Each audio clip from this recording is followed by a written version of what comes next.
This episode will detail how this amazing miniature Christmas display is created. Mainly comprising of Lemax collectibles, it's a feast for festive eyes. If you like miniatures like me, this is a video for you. Let's step back in time and follow the process of creation over a 2-week period.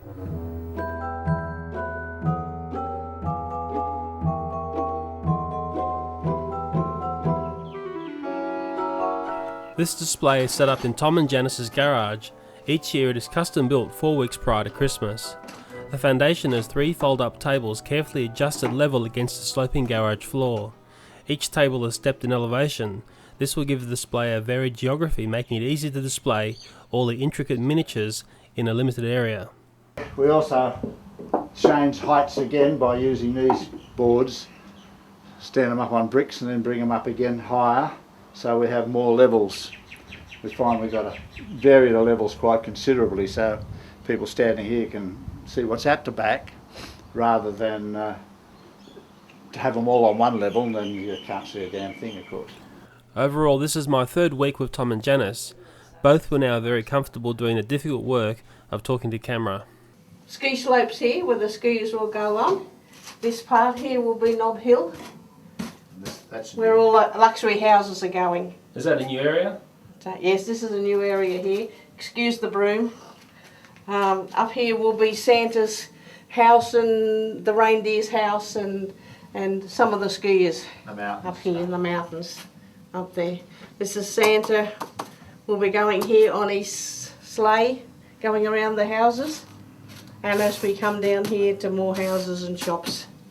This sculpted foam work will form the backbone of their display. This is a special foam that can be cut and formed, called high density foam. After the foam work has been checked for fit, thick white material is carefully placed over the tables. Each piece of material is custom fitted depending on its position. Janice knows this is a very important step, so much time is spent making sure everything is aligned correctly. Staples are added to lock the material into place. The sculpted foam is again placed into positions over the white material base. At the rear of the display, foam crafted mountains are added as a dramatic backdrop. It's now time to start layering in the Lemax collection. This is the elite area up here. We've just put these houses up here at the moment. We still have to put the trees up and the lights on the trees. Nativity scene's got to be set up. Nativity scene. We have to have all the guests arriving at the Misty Valley, booking in with their skis and their cases. That's the resort. Santa's dunny. Yeah, Santa's dunny up there for the skiers. The Thunderbox. Santa's Thunderbox. This Santa here is he's squashing all the toys into a bag so he can fit a few more. And this one over here is dancing with Mrs. Claus. Santa's in his sleigh here getting ready to go. Here he is airborne. He's on his way and they go round and round and round. This is not Lemax, but this is the sort of stuff that's coming out in LEDs now, see, tiny little things. They come up so well, they just add a splash of colour.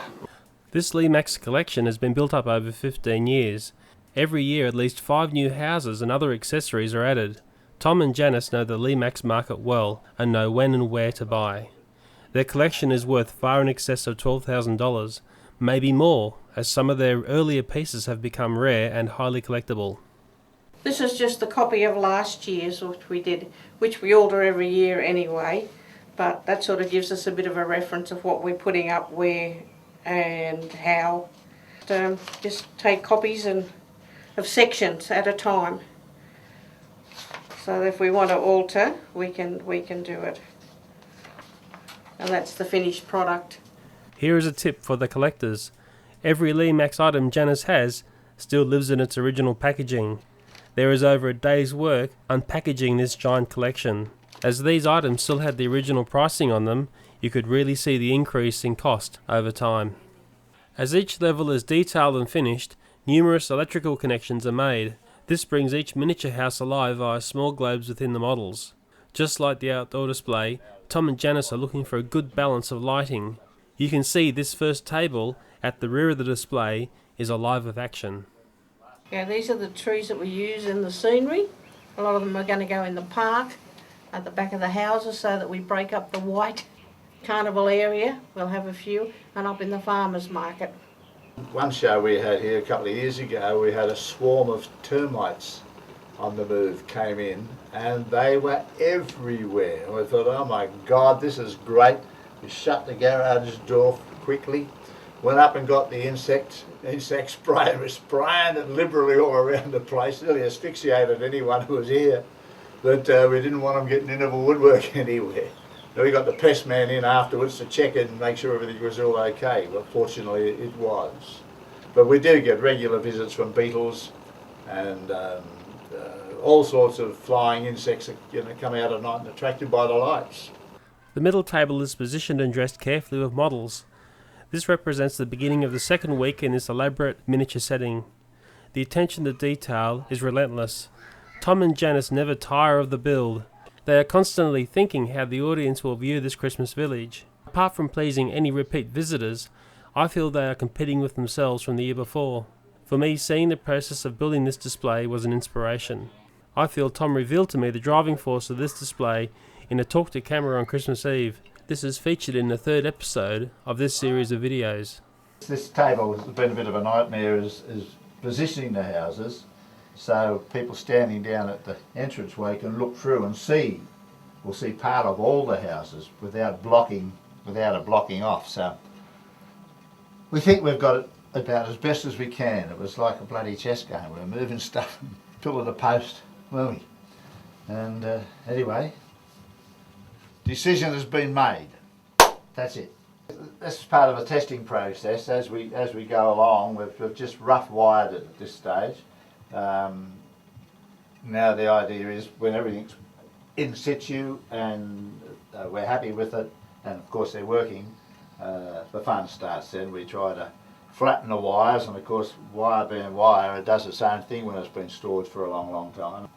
Then we generally got to start then laying out street lights and all the other odds and sods and things that glow in the dark.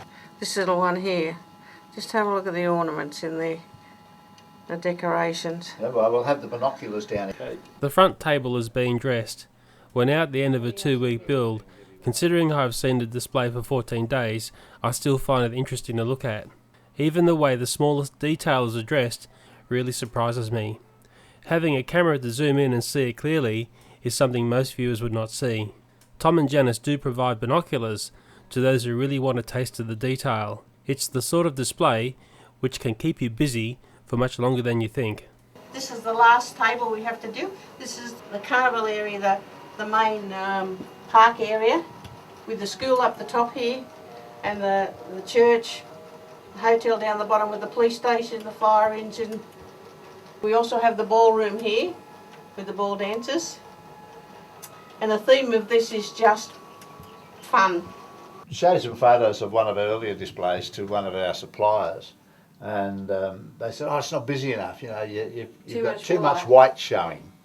Well, it is we consider it's a snow town, and we like to see the detail between the houses, whereas their attitude is they would have another house in here and in here and in here and in here, and just jam it all up. And it doesn't go with us, but yet again, see, on their side, they've got a vested interest. They sell them. I'm hoping it came out right when I started, because once I start on that and I get to the next table, I can't take stuff off there to put there. So I just hope I've got it right when I do it. I'm pretty sure this display is up there with the best. Those seeing this on YouTube will certainly have their say. It's taken me 2 years to commit the time to produce this video. I'm really pleased I can let a world audience see this work.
From when we first kicked off doing this, we bought about, we were up in, I can tell you where it was Big W up in Erina just after Christmas, and they were selling off their display stock.